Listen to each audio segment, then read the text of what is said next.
Sabe, no esporte de alta performance, a distância entre a glória e o fim de uma carreira é mínima. Cada partida é um risco, e poucas coisas dão mais medo num atleta do que romper o ligamento cruzado anterior, o famoso LCA. E é sobre isso que a gente vai conversar hoje. Como uma tecnologia inovadora está mudando completamente o jeito que a gente encara a recuperação dessa lesão. Olha só esse número. 35%. Parece só um número, né? Mas para pensar. Mais de um terço dos jogadores de futebol profissional que operam o LCA simplesmente não voltam a jogar no mesmo nível de antes. Isso é pesado. Não é só estatística. A gente está falando de sonhos interrompidos, de carreiras que acabam mais cedo.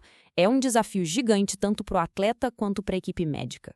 É por isso que a gente pode dizer, sem medo de errar, que a lesão de LCA é o pesadelo de qualquer jogador.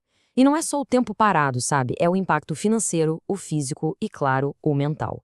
Vamos mergulhar um pouco mais na dimensão desse problemão. E essa citação aqui traz um conceito bem interessante: carga de lesão. O que é isso, afinal? Não é só sobre quantas vezes uma lesão acontece. É uma conta que junta a frequência com a gravidade da lesão, ou seja, por quanto tempo ela tira o jogador de campo. E os dados mostram que, nesse quesito, nenhuma parte do corpo pesa tanto quanto o joelho. Isso leva a gente direto para o centro do problema. Pensa só, depois de meses e meses de fisioterapia, de recuperação, como que o time, os médicos, os treinadores sabem que o atleta está realmente pronto para voltar? Porque uma volta precipitada, uma decisão errada, pode significar uma nova lesão. E aí, a coisa fica ainda pior. Então, a grande questão é essa. O joelho está só aparentemente bom ou ele está de fato corado por dentro? Sabe, os testes de força, de agilidade, eles mostram que o jogador consegue fazer os movimentos. É a parte funcional. Mas e a parte fisiológica? O que está acontecendo lá dentro, no nível dos tecidos? O ligamento cicatrizou de verdade? Essa é a pergunta de $1 milhão que a ciência está tentando responder. E é exatamente aqui que a tecnologia entra para mudar o jogo. Já pensou se fosse possível ver o processo de cura acontecendo? Tipo, em tempo real? Pois é, uma nova abordagem está fazendo exatamente isso, usando o calor do próprio corpo para criar um mapa da recuperação. Algo que até pouco tempo atrás era impensável. O nome dessa mágica é termografia por infravermelho, ou IRT.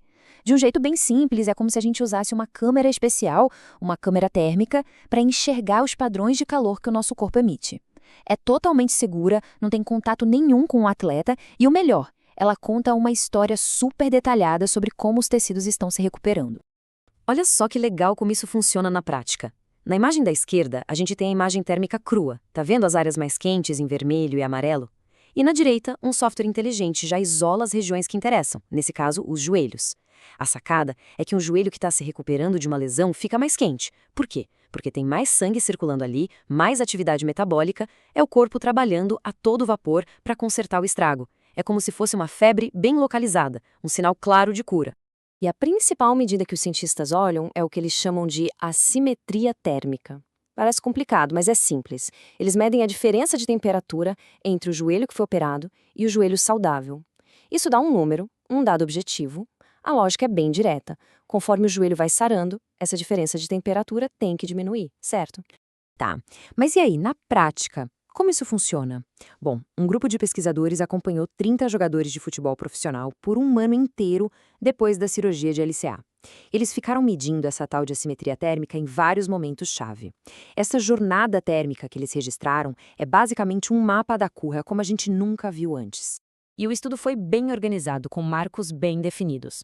Começou com uma avaliação logo de cara, no segundo dia depois da cirurgia. Depois, no dia 35, quando os jogadores começaram a colocar peso no joelho. Aí teve um ponto bem importante lá pelo 6º mês, que é quando o enxerto amadurece.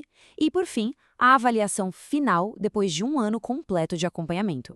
E o resultado está todo aqui nesse gráfico. Olha que interessante. Bem no comecinho, lá no dia 2, a diferença de temperatura entre os dois joelhos é bem alta, mais de 2 graus Celsius. Aí, conforme o tempo vai passando, essa diferença vai caindo, caindo. Dá para ver uma queda bem forte por volta do dia 35, que é quando aquela inflamação inicial começa a diminuir. E lá no final, a curva vai se estabilizando. Mas aqui vem uma das coisas mais fascinantes que eles descobriram. Mesmo depois de um ano inteiro, o joelho que foi operado continua um pouquinho mais quente que o outro. Os pesquisadores deram um nome para isso, cicatriz térmica. É como se o corpo estivesse funcionando perfeitamente, mas lá dentro, fisiologicamente, ainda existe uma memória, uma marca daquela lesão. E se a gente quisesse resumir esse processo todo de recuperação em um único número, seria esse aqui, menos 0,01 graus Celsius. Foi isso que o modelo estatístico calculou. Em média, a cada dia que passava, a diferença de temperatura entre os joelhos diminuía essa fração de grau. O que isso faz?